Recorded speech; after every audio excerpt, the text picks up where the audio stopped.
जीवन में भक्ति, ज्ञान और कर्म तीनों की महती आवश्यकता है। भक्ति हृदय से होती है, भाव से होते हैं। ज्ञान मस्तिष्क से होता है और इंद्रियों से यदि हमारे जीवन में तीनों आ जाते हैं, सद्गुरु की उपासना और आत्मा अनात्मा का ज्ञान और सदाचार आ जाता है, तो सचमुच हमारा जीवन सत्यम शिवम सुंदरम हो जाता है। जीवन में तीनों की महती आवश्यकता है। संसार में एक से एक मूल्यवान चीजें हैं, जैसे चांदी है, सोना है, हीरा है, मोती है, किंतु सर्वाधिक मूल्यवान जीवन है। जीवन से बढ़कर दुनिया में कोई मूल्यवान चीज नहीं है। जीवन है तो सत्ता से, संपत्ति से, प्राणियों से, पदार्थों से संबंध है। जिस दिन जीवन दीप बुझ जाता है, सबसे सब दिन के लिए रिश्ता टूट जाता है। किसी से कोई संबंध नहीं रह जाता। फिर न मिल सकते हैं, न देख सकते हैं, न बात कर सकते हैं। प्राणी और पदार्थ सदा के लिए छूट जाते हैं। प्राणी और पदार्थों का संबंध अल्पकाल के लिए होता है। 10, 20, 25, 50 साल के लिए होता है। 70, 80, 100 साल के लिए होता है। मगर जब छूटता है तब सदा के लिए छूट जाता है। इसलिए प्राणी पदार्थों की अहंता ममता से ऊपर उठ करके भजन, भक्ति, सत्संग, सेवा, स्वाध्याय, साधना के द्वारा मन स्थित को निर्मल बनाकर दिव्य जीवन, पवित्र जीवन जीने का सौभाग्य प्राप्त करना चाहिए।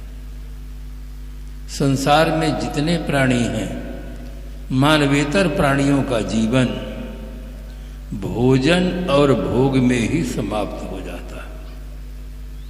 मनुष्य एक ऐसा सौभाग्यशाली प्राणी है, वो चाहे और प्रयास करे तो पूरा जीवन भजन से यापन कर सकता है। बहुत बड़ा सौभाग्य मनुष्य को मिला हुआ है। इसलिए हर आदमी को पहले भक्ति करना चाहिए। संसार में 2 प्रकार से संबंध स्थापित होता है। वैयाकरण शास्त्र में लिखा गया है, संबंधो दुविधा विद्या योनिचा। संसार में 2 प्रकार से संबंध स्थापित होता है।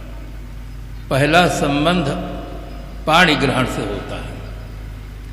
जिसके मूल में 2 व्यक्ति होते हैं, उन्हें हम पति और पत्नी कहते हैं। संसार का जितना संबंध है सब पाणि ग्रहण से मालूम होता है। और दूसरा संबंध है दीक्षा से। जब व्यक्ति दीक्षा लेता है, वहाँ भी 2 ही व्यक्ति से संबंध होता है। वहाँ हम गुरु और शिष्य कहते हैं।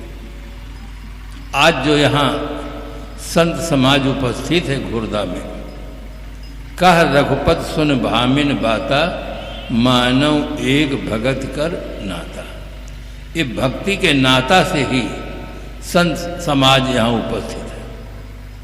भक्ति का नाता बहुत पवित्र नाता है। इसी नाता से जब संबंध होता है तब व्यक्ति को ज्ञान प्राप्त होता है। जो करना चाहिए उधर प्रवृत्ति होती है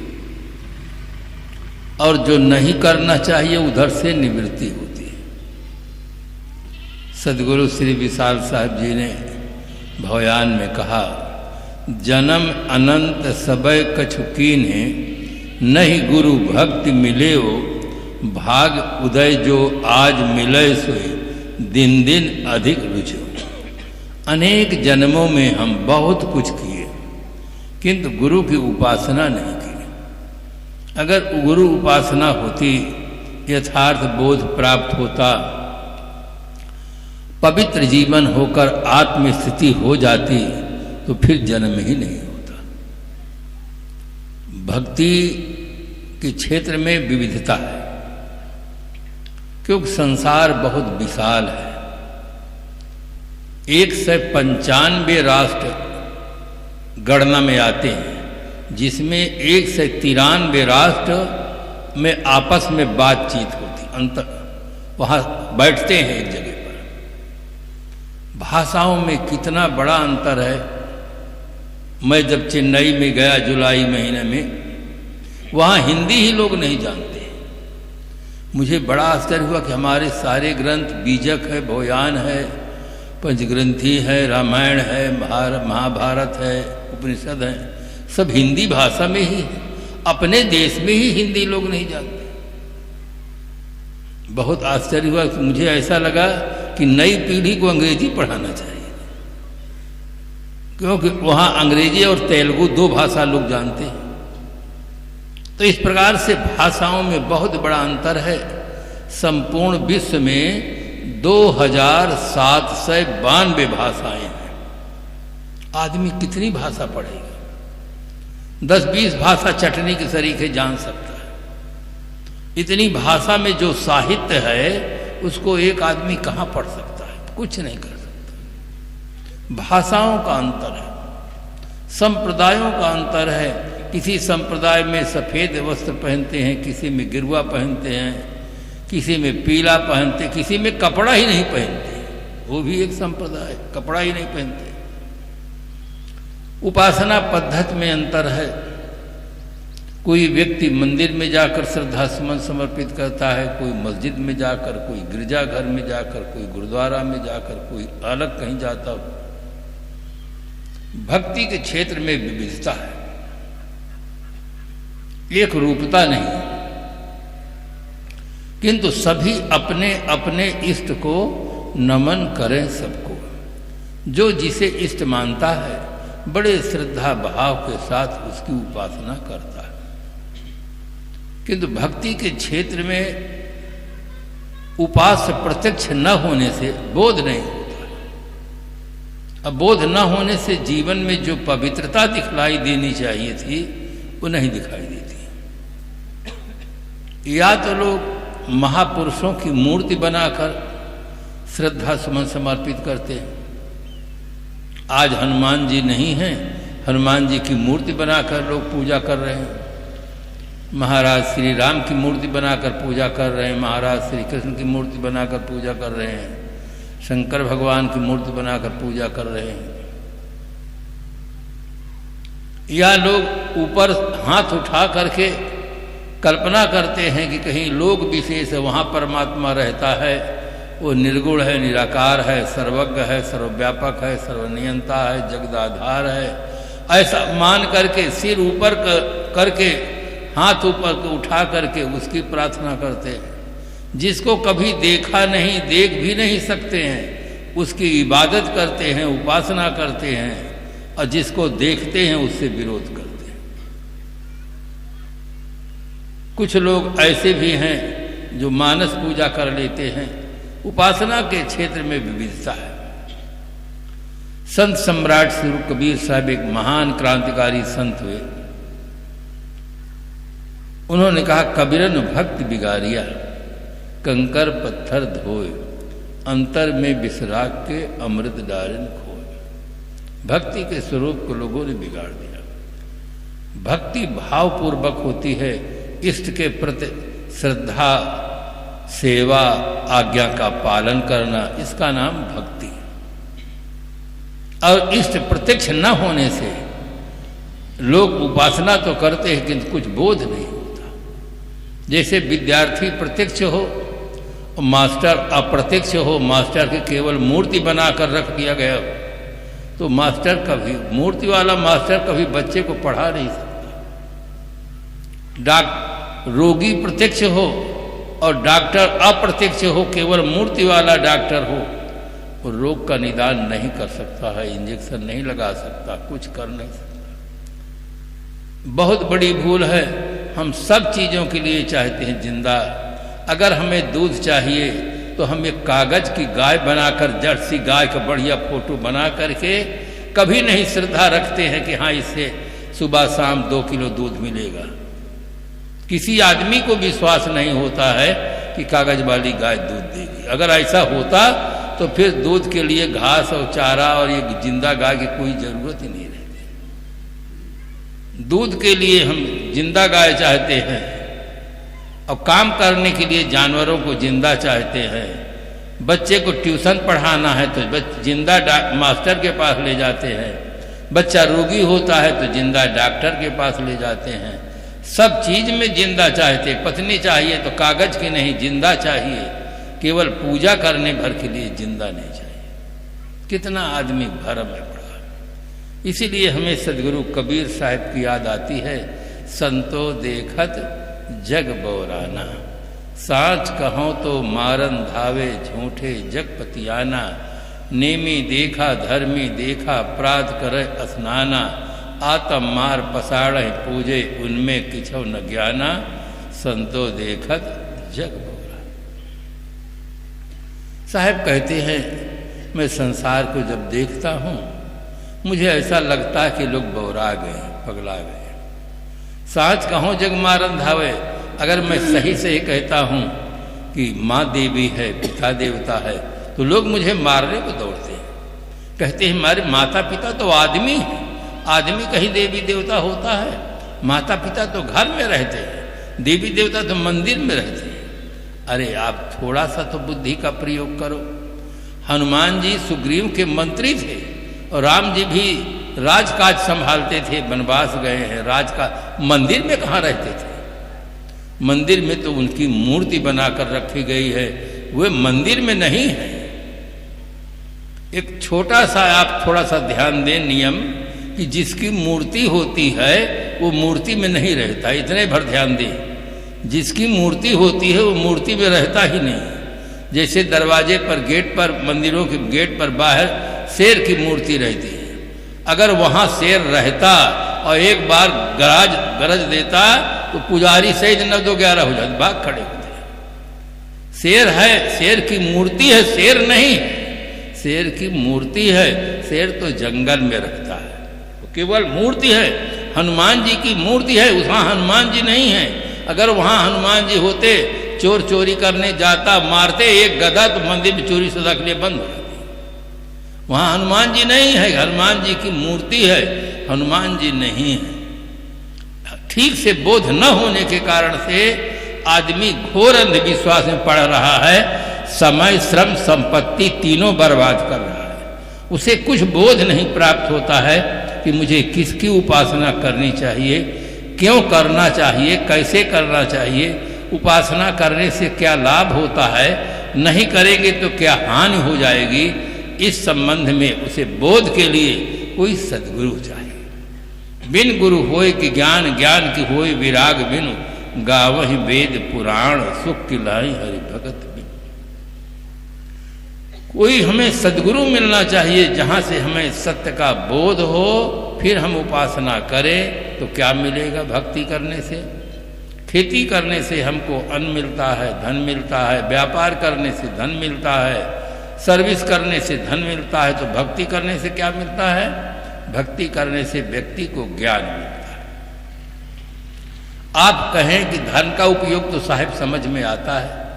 धन बिना तो न मकान मिलता है, न भोजन मिलता है, न दवाई मिलती है, न कपड़ा मिलता है। जीवन उपयोगी कोई भी चीज धन के बिना नहीं मिलता है। तो भक्ति करेंगे तो ज्ञान का क्या उपयोग है?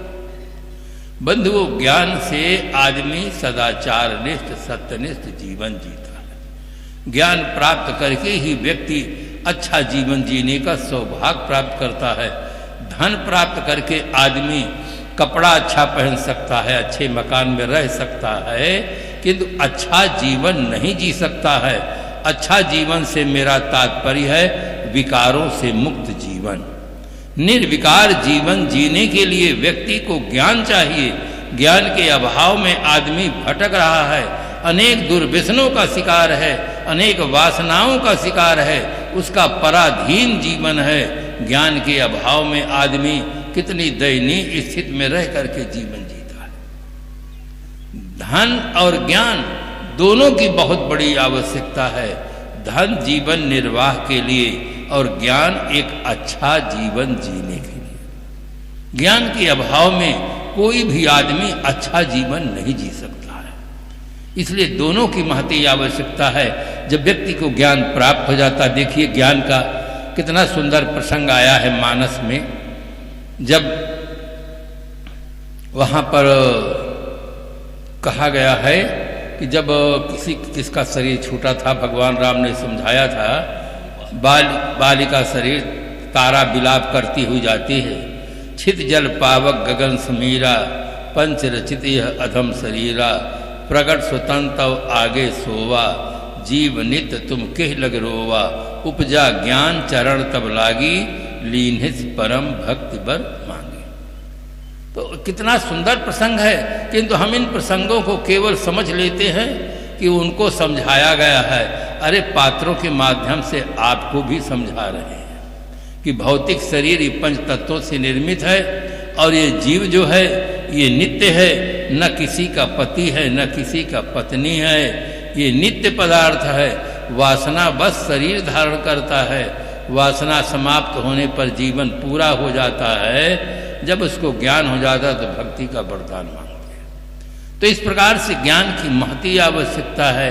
एक सेठ जी थे, उनके पास कारखाना था, हजारों लोग काम कर रहे थे। मशीन में खराबी हो जाने से कारखाना बंद हो जाता है। इंजीनियर आता है, देखता है, उसको कुछ समझ में नहीं आता है कि कारखाना में कहाँ खराबी है।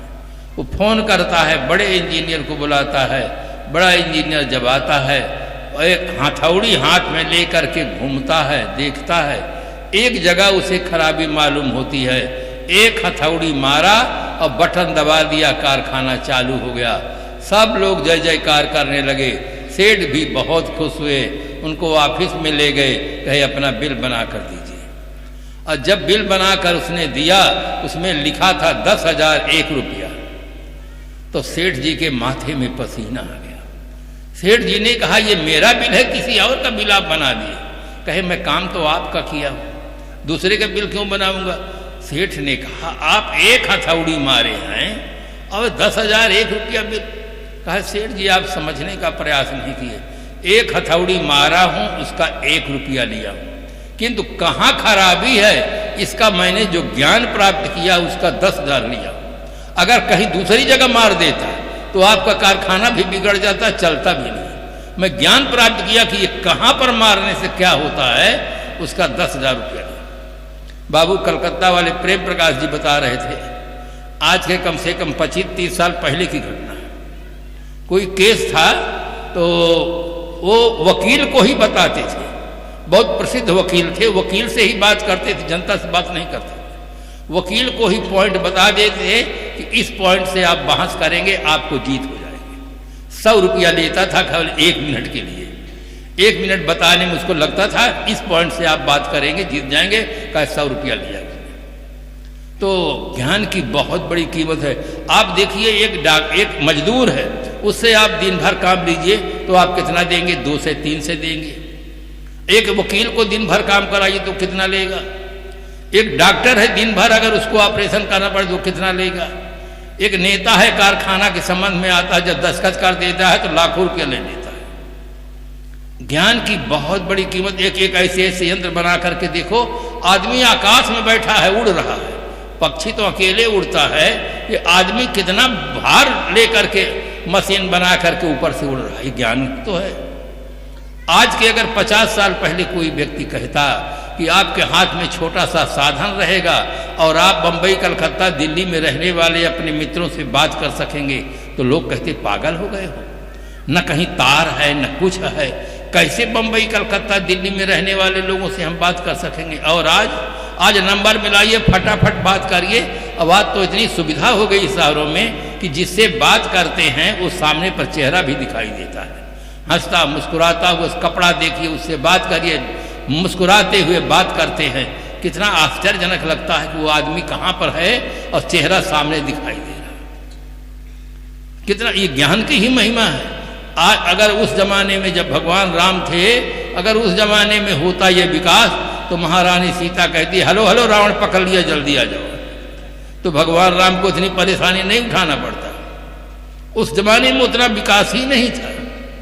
आज के जमाने में, भगवान राम के जमाने में तो सरजू नदी में पुल भी नहीं बंधा हुआ था, बहुत अनुनय विनय करना पड़ा केवट से, तब जाके पार हुए। ये ज्ञान की ही महिमा है।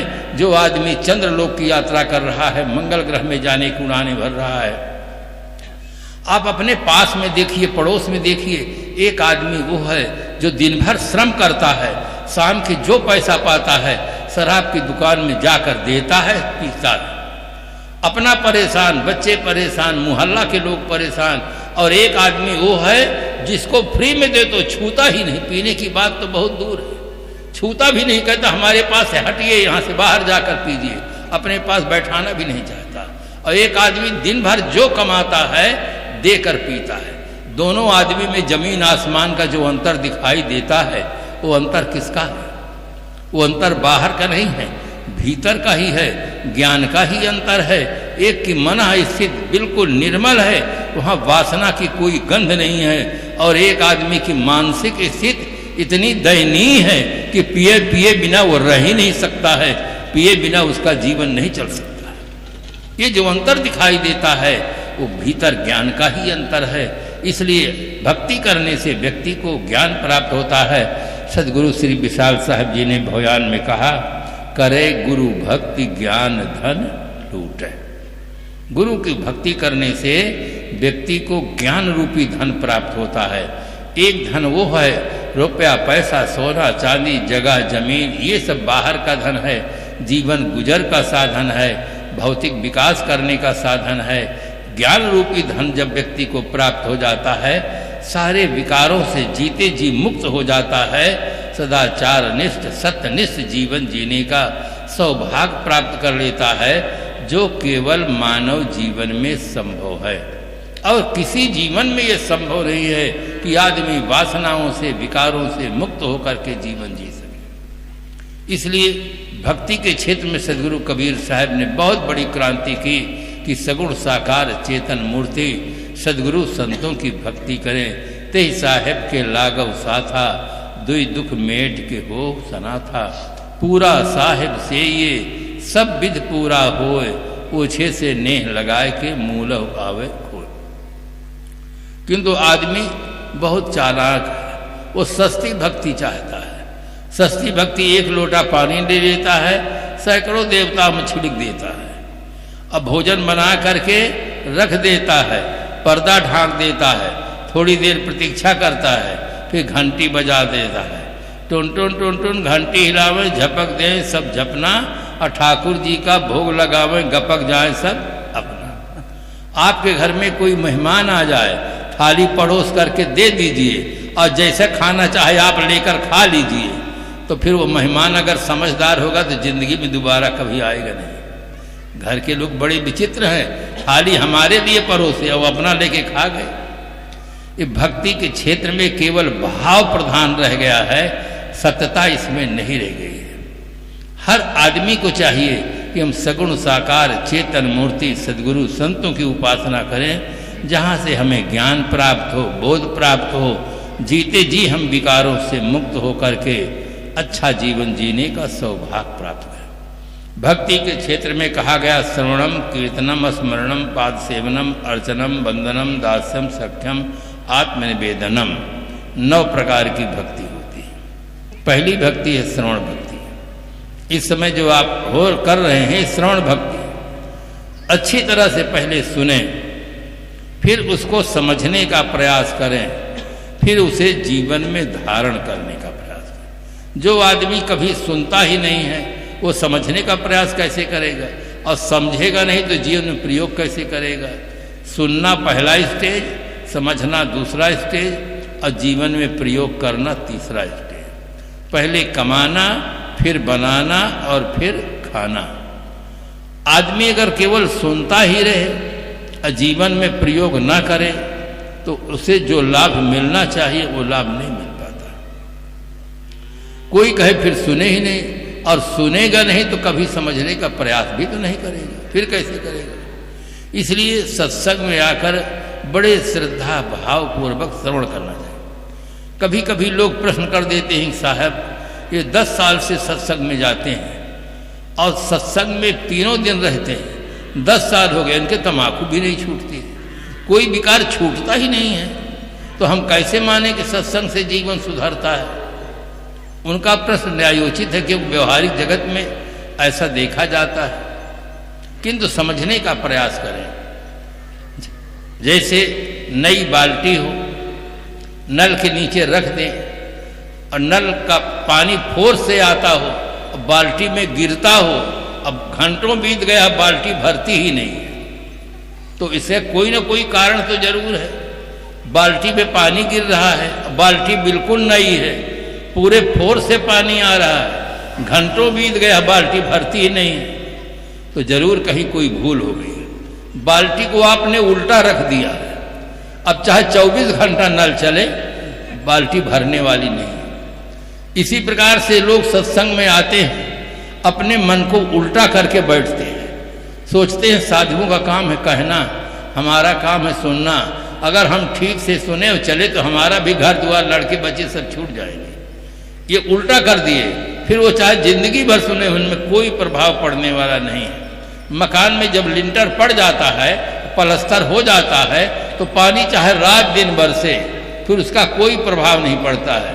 इसी प्रकार से सांसारिक वासनाओं का लिंटर आदमी के अंतःकरण में इतना ज्यादा पड़ गया है कि वो प्रभाव ही नहीं डालता। सदैव मन को बिल्कुल खुला रखो, सीधा रखो कि जो कुछ कहा जा रहा है हमारे सुधार के लिए कहा जा रहा है, हमारे कल्याण के लिए कहा जा रहा है, हम उसे ठीक से सुने और अपने जीवन को संभालें। संसार को संभालते संभालते बहुत समय बीत गया है, अब अपने को संभालना चाहिए, अपने को सुधारो, तो सत्संग से जीवन सुधरता है। बाहर धन से आदमी जीवन का गुजर होता है, जीवन सुधरता नहीं है। और सत्संग से, स्वाध्याय से, अच्छे ग्रंथों का अध्ययन करने से जीवन हमारा सुधरता है। इसलिए दोनों की जरूरत है। जीवन गुजर के लिए धन की जरूरत है, जीवन सुधारने के लिए सत्संग जरूरी है और अच्छे ग्रंथों का अध्ययन करना जरूरी है। संत हरदम नहीं मिलते हैं, अपने घरों में अच्छे अच्छे ग्रंथों को रखो और खूब पढ़ो, सुंदर प्रेरणा मिलेगी, समय सार्थक होगा और एक अच्छा जीवन जीने का सौभाग्य प्राप्त होगा। तो इस प्रकार से आज कार्यक्रम के प्रथम दिन में संतों द्वारा जीवन के विविध विषयों पर चिंतन किया गया है। वो चिंतन सबके लिए है, माताओं के लिए भी है, भाइयों के लिए है। माताओं के जीवन में देखिए, सबरी का जीवन देखिए, मीरा का जीवन देखिए, कितना भक्ति भजन में है। हर व्यक्ति भजन कर सकता है, भक्ति कर सकता है, सेवा कर सकता है। भाव की जरूरत होती है, भाव प्रधान भक्ति है। फिर इस प्रकार से अपने जीवन को संभालें और सुखमय बनाएं। इन्हीं शुभकामनाओं के साथ अपनी वाणी को विराम।